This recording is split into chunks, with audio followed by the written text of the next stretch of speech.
آپ صلی اللہ علیہ وسلم نے فرمایا احفظ اللہ یحفظک، کہ تم اللہ کی حفاظت کرو اللہ تمہاری حفاظت فرمائے گا۔ پہلی بات کیا ہے؟ اللہ کی حفاظت کرو، یعنی اللہ کو یاد رکھو۔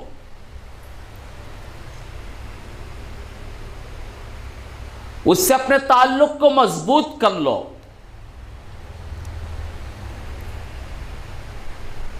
اور اس نے تمہارے لیے جو دین پسند فرمایا ہے اس کی حفاظت کرو، اس کے حدود کی حفاظت کرو، اس کے اوامر کی حفاظت کرو، اس کے احکام کی حفاظت کرو۔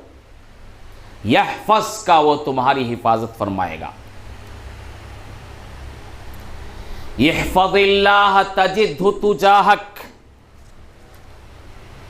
کہ بچے کہ تم اللہ کی حفاظت، اللہ کے دین کی حفاظت کرو تو تم ہر وقت اپنے سامنے اللہ کو پاؤ گے تمہاری حفاظت کے لیے۔ کہ تم اللہ کے دین کی حفاظت کرو تو تجدہ تجاہک، تو تم اللہ کو ہمیشہ اپنے سامنے تمہاری مدد کے لیے پاؤ گے۔ کہا اذا سے تعرف الیہ فی الرخاء یعرفک فی الشدہ، بچے خوشحالی میں تم اس کو پہچانو، خوشحالی میں، اچھی حالت میں تم اس کو پہچانو تو تکلیف میں، مصیبت میں وہ تمہارا خیال رکھے گا۔ خوشحالی میں تم پہچانو اس کو، اس کی مرضی کو جانو، اس کی اطاعت و فرما برداری کرو، اس کا ذکر کرو، اس کی بات مانو۔ یعرفک فی الشدہ، تکلیف میں، مصیبت میں، پریشانی میں، بیماری میں وہ تمہارا خیال رکھے گا۔ وَاعْلَمْ، بچے جان لے، أَنَّ فِي الصَّبْرِ عَلَى مَا تَكْرَهُ خَيْرًا كَثِيرًا، دیکھو ایک چیز تمہیں ناپسند ہے، ایک چیز تمہیں ناپسند ہے، کسی بات سے تمہیں تکلیف پہنچ رہی ہے، ہو سکتا ہے اس میں بہت بڑی بھلائی ہو سکتا ہے اس میں بہت بڑی بھلائی ہو جس کا علم تمہیں نہیں ہے۔ وَأَنَّ النَّصْرَ مَعَ الصَّبْرِ، بیٹے یہ بھی اچھی طرح جان لو، صبر کرو گے غربت میں، پریشانی میں، مصیبتوں میں، جب حالات بگڑ جائیں اس وقت تم جب صبر کرو گے تو صبر کے ساتھ ہی اللہ کی مدد جڑی ہوئی ہے۔ وَأَنَّ النَّصْرَ مَعَ الصَّبْرِ وَأَنَّ الْفَرَجَ مَعَ الْكَرْبِ، تکلیف کے بعد آسانی ہے، مصیبت کے بعد راحت ہے، بیماری کے بعد شفا ہے، تنگی کے بعد فراخی ہے۔ وَأَنَّ مَعَ الْعُسْرِ يُسْرًا، تنگی کے بعد آسانی ہے۔ یہ باتیں تھیں رسول اللہ،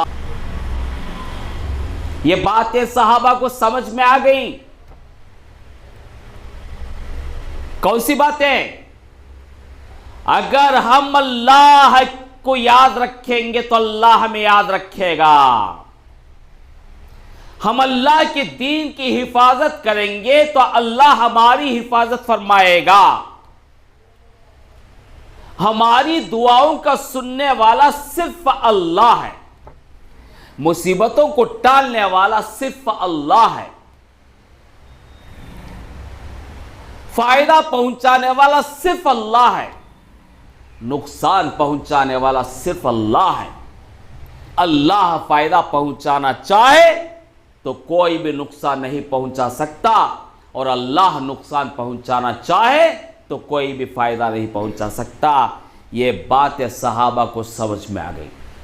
یہی وجہ ہے کہ صحابہ کرام رضی اللہ عنہم اپنی پوری زندگی اللہ کی اطاعت و فرما برداری کی حالت میں گزارے،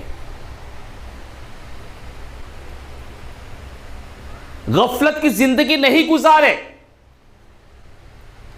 اور اس یقین کے ساتھ زندگی گزارے کہ دنیا کی کوئی طاقت ہمارا کچھ نہیں بگاڑ سکتی، اور یہ یقین ان کو بہادر بنایا، اور یہی یقین ان کے اندر اخلاقی جرأت کو پیدا کیا، اور یہی یقین تھا کہ بڑی سے بڑی باطل قوتوں سے، ظالموں سے ٹکرائے مگر کبھی بھی ایمان کا سودا نہیں کیے، اور یہی یقین تھا کہ ہر مصیبت میں، پریشانی میں، بیماری میں اللہ کی طرف متوجہ ہوتے تھے اور اسی سے مدد مانگتے تھے۔ وہ جانتے تھے کہ مصیبتوں کو ٹالنے والا صرف اللہ تبارک و تعالی ہے۔ امن یجیب المضطر اذا دعاہ، کون ہے پریشان حال کی پریشانی کو دور کرنے والا اللہ کے سوا؟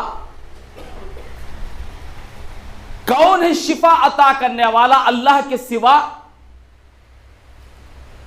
کون ہے غربت کو دور کرنے والا اللہ کے علاوہ؟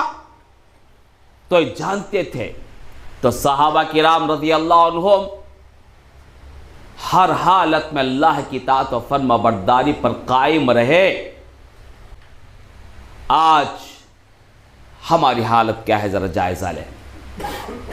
یہ امت آج در در کی ٹھوکر کھاتی ہے، در در پر سر جھکاتی ہے، اور ہر چیز سے ڈرتی ہے۔ وجہ ایمان کمزور ہے، ایمان کمزور ہے۔ تو محترم حضرات، اچھی طرح یہ بات ہمارے دل و دماغ پر چھا جانی چاہیے کہ اللہ تبارک و تعالیٰ کے ہاتھ میں ساری کائنات ہے، اسی کے مٹھی میں ہے، اور تمام اختیارات اسی کو حاصل ہیں۔ وہ فعال لما یرید ہے، وہ جو چاہے کر گزرنے والا ہے۔ اللہ تبارک و تعالی ہم سب کو یہ سیدھی سادی باتیں جو نبی کریم صلی اللہ علیہ وسلم کی مبارک زبان سے نکلی ہیں، سمجھنے، عمل کرنے کی توفیق عطا فرمائے۔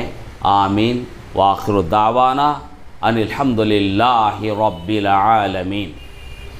بارک اللہ لنا ولکم بالقرآن المجید ونفعنا وإياكم بآياته وذكر الحكيم إنه تعالى جواد كريم ملك الرحيم ورب حليم۔